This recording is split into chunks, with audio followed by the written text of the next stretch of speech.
This week, Panera learned that socialism just isn't sustainable. What?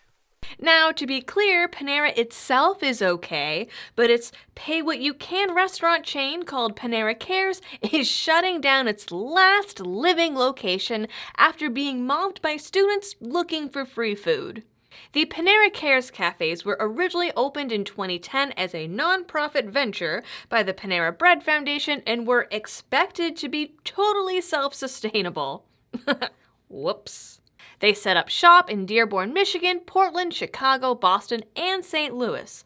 Currently, the Boston location is the only one that still exists, but it's set to close on February 15th, simply because, according to founder Ron Shaich, the nature of the economics did not make sense, and the model wasn't sustainable. I am Jack's complete lack of surprise. Instead of offering outright free food, or at least low-priced food like every dollar menu at pretty much every fast food restaurant ever, Panera labeled each menu item with a suggested donation price that equaled the retail price of the meal, or asked for an hour of volunteer work to pay for the meal. And if you were super lucky and looked high income enough, you were asked to pay double the retail price.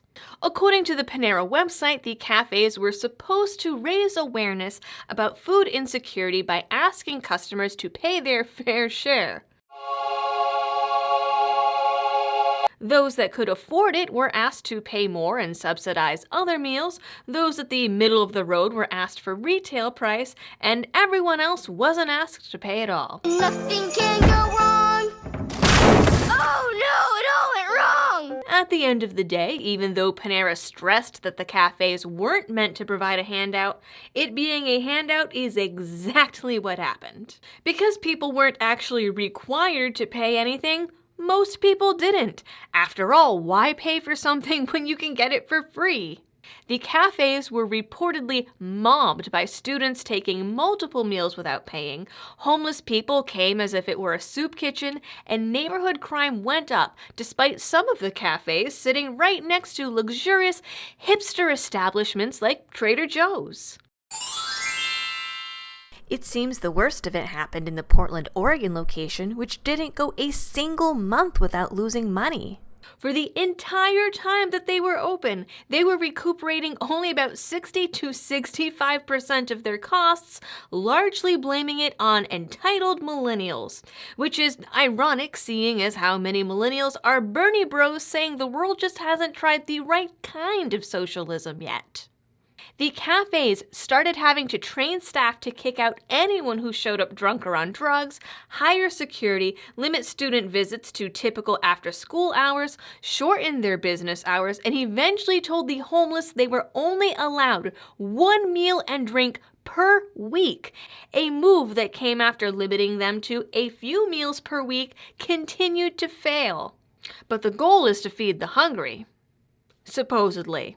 While the cafes billed themselves as non-profit restaurants, the founder admitted in a 2010 TED Talk that the cafes were really what he called an experiment in humanity and an attempt at a socialist business structure, a structure where those who could afford the meals would be told they had a responsibility and obligation to take care of less fortunate patrons, complete with a verbal assault about ethics the moment people walked in the door.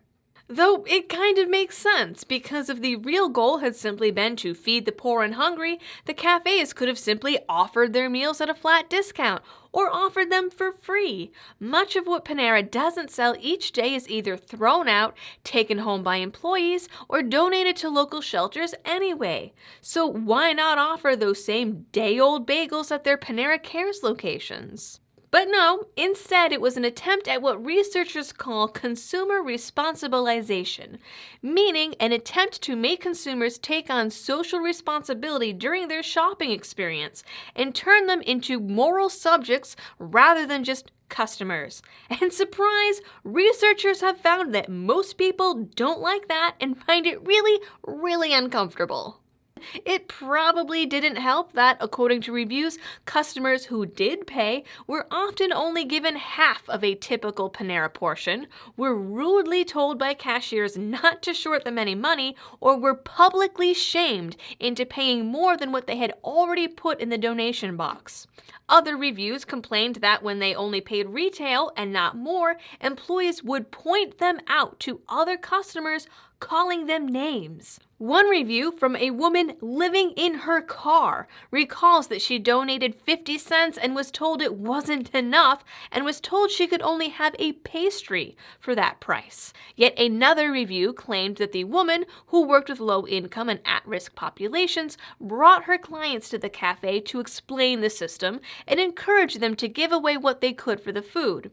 She was then cornered by 3 managers accused of abusing the system and harassed to the point of tears. It really makes you wonder which part of this was the real experiment in humanity, the pay as much as you can part, or the employees that were harassing people. Some people might look at this failed experiment and think it means that people are just awful, greedy, and selfish. But I don't think the results mean humanity sucks or is inherently bad. I think it means the people experimenting with humanity don't actually understand humanity.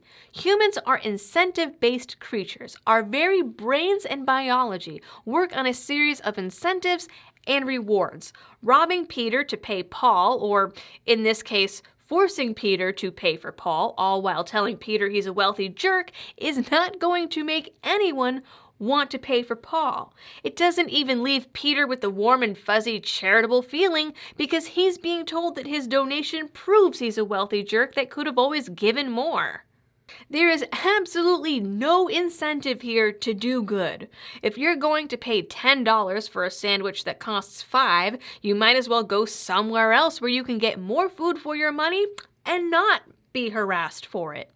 And if your goal is really to feed the poor and hungry, surprise! Your customer base is going to be the poor and hungry.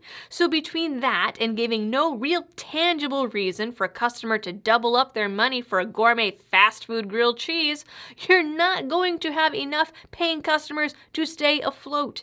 Thinking otherwise is just a stupid and completely ignorant business model.